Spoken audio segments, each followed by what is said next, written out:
Осы жол ережесін 90% адам білмейді, және сен оған түсіндірсең, сені ұрып кетеді.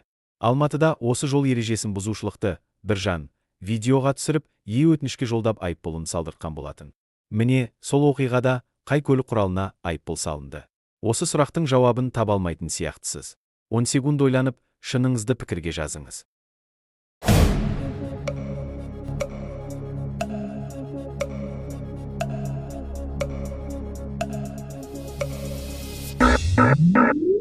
Дұрыс жауабы А нұсқасы.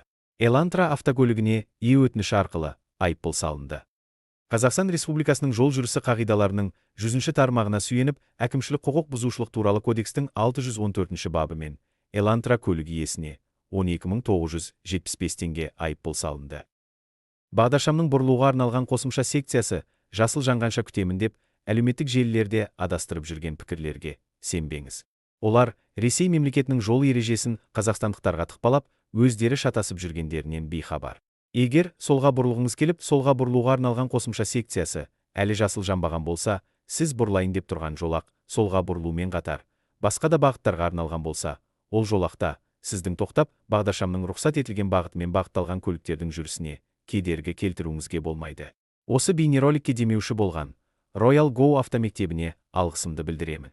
Пайдалы контенттің таралуына өз үлесін қосуда.